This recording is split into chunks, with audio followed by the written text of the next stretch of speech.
오늘날 우리의 삶을 또 돌아보게 되면 우리는 과연 무엇을 신뢰하며 살아가고 있는지 생각해 보게 됩니다.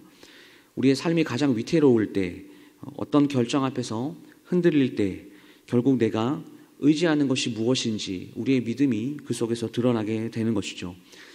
입술로는 우리가 하나님을 믿는다라고 말을 하면서도 실제로 우리 마음 가운데는 어떤 돈이나 명예나 안정을 더 붙들고 있는 것을 때로는 보게 됩니다. 오늘날 그리스도인들은 우상 숭배와 거리가 멀다라고 그렇게 이야기를 하지만 실상은 그렇지 않는 것 같아 보입니다.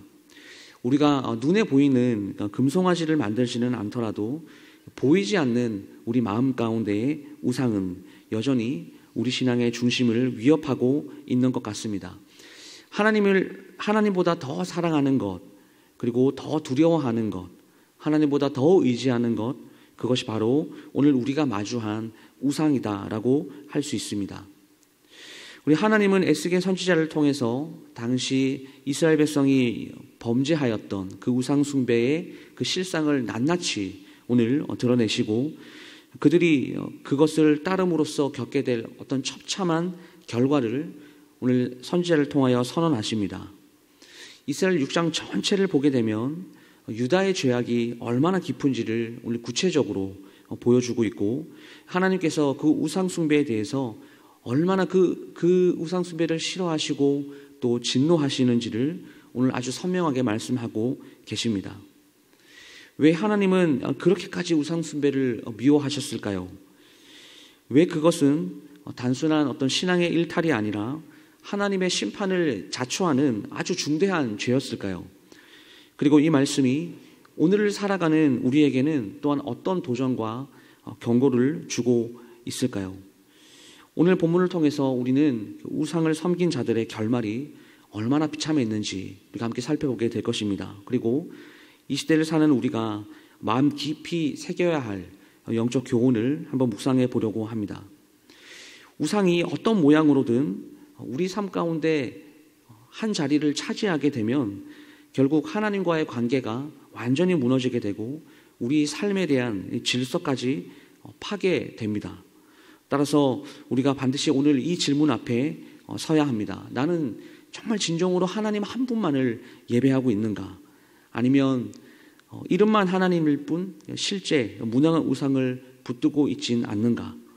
오늘 말씀을 통해서 우리의 믿음을 다시 점검하고 오직 하나님을 예배하는 신실한 자로 다시 세워질 수 있기를 주님의 이름으로 간절히 소망합니다.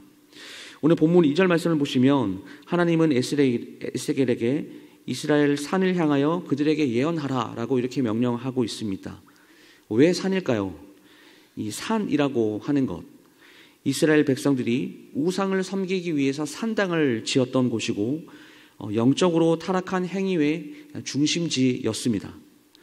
그들은 하나님의 성소를 등지고 아주 높은 곳에 제단을 세웠고 나무와 돌로 만든 신상을 섬겼습니다. 이것은 단순하게 종교적인 변질이 아니라 이 언약 백성으로서의 정체성을 완전하게 잃어버린 행위였던 것이죠. 그래서 하나님께서 3절에 내가 칼을 너희에게 임하게 하여 너희 산당을 멸하느니 이렇게 말씀하시는 것입니다. 산당이 무너지고 제단이 깨어지고 우상 앞에 피 흘린 자들이 쓰러지는 장면은 하나님의 심판이 얼마나 철저한지를 오늘 보여줍니다. 하나님은 단순하게 우상을 싫어하시는 그 정도가 아니라 그것을 섬기는 자들을 심판하신다라고 하는 것이죠. 여러분, 오늘날에도 이 우상이라는 것은 형태만 다를 뿐 여전히 우리에게 존재합니다. 하나님보다 더 사랑하는 것이 있고 하나님보다 더 의지하는 것이 있고 만약에 그런 것들이 우리 삶 가운데 있다면 그것이 바로 현대의 우상이다라고 하는 것이죠. 돈이 우상이 되면 사람은 참 계산적으로 바뀝니다. 명예가 우선이 되면 자신의 이미지를 위해서 이 진실을 포기하게 됩니다. 하나님은 우리의 예배를 받으시길 원하시고요. 전심으로 하나님 자신만을 섬기기 원하십니다.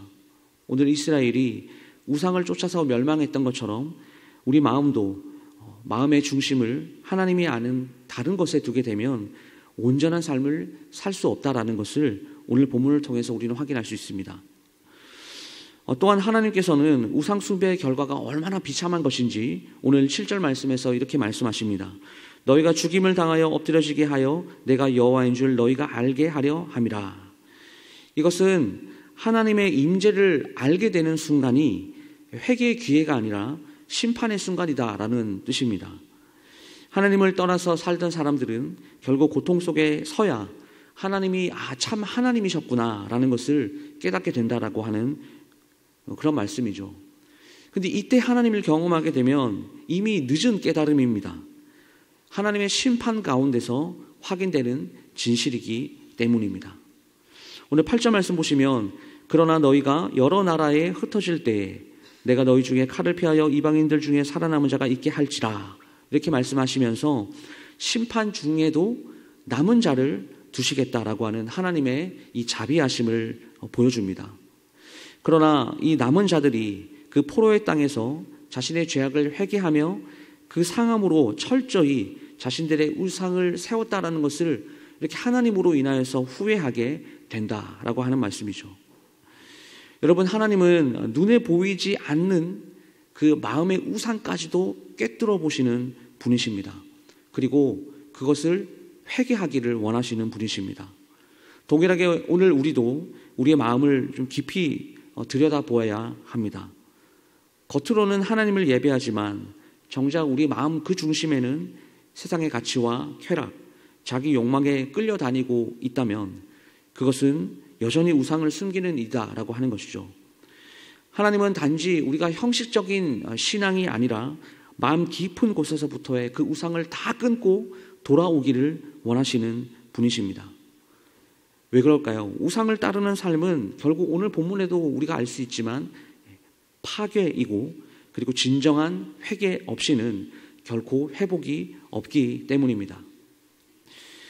마지막으로 하나님께서는 에스겔의 오늘 11절 말씀에서 손을 치고 발을 구르며 탄식하라 라고 이렇게 말씀을 하시죠. 이것이 단순한 이 반응이 아니라 하나님의 마음을 그대로 드러내는 명령입니다.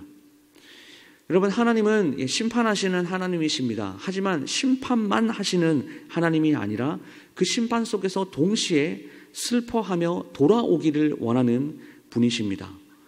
백성들이 우상 앞에서 엎드릴 때까지 하나님은 기다리시고 그 가운데서도 남은 자들을 두시면서 그들을 통해 참 하나님이 되심을 다시 알게 하시는 그런 분이십니다. 오늘 13절 말씀, 이 표현이 심판의 반복의 말씀이 아니라 하나님의 존재를 드러내는 이 목적이 분명한 그런 말씀입니다. 여러분, 사람들은요, 평안할 때 하나님을 잊습니다. 그리고 위기 순간이 되어서야 우리는 하나님을 찾는 참 어떻게 보면 간사한 인간들이죠. 그러나 하나님께서는 그런 영혼들에게도 여전히 자신을 드러내시고 그들이 돌아오기를 원하십니다. 여러분, 오늘 에스겔 6장 말씀은요, 우리에게 명백한 경고를 줍니다. 하나님을 떠난 우상 숭배는 반드시 파괴를 불러온다라고 하는 것입니다. 이스라엘이 겪은 폐허와 이 포로의 아픔은 단순하게 어떤 정치적인 실패가 아니라 하나님에 대한 그 영적 배신의 결과였습니다. 그런데 오늘 본문에서 하나님께서 심판하시는 하나님만이 드러나는 것이 아니라 하나님께서는 그 가운데서도 자비를 베푸셔서 남은 자를 두시고 회개하는 자들을 돌아오길 원하시는 그 하나님의 마음을 우리가 오늘 본문을 통해서 알 수 있었습니다. 그렇기 때문에 오늘 우리도 이 말씀 앞에 정직하게 서야 합니다. 먼저는 혹시 우리 마음 가운데 하나님보다 더 사랑하는 우상이 자리 잡고 있진 않는가? 겉으로는 신앙생활을 하는 것 같아 보이지만 그 마음 중심에는 하나님보다 더 중요하게 여기는 것들이 자리하고 있지 않는가? 이것을 우리가 함께 점검해 봐야 합니다. 오늘 우리 에스겔의 외침을 통해서 하나님은 반드시 살아계시고 그리고 우상은 아무런 능력이 없다라는 그 진실한 마음을 다시 우리가 마음을 새기기 원합니다. 그래서 오직 하나님 한 분만을 예배하는 자로 설 수 있기를 간절히 소망합니다.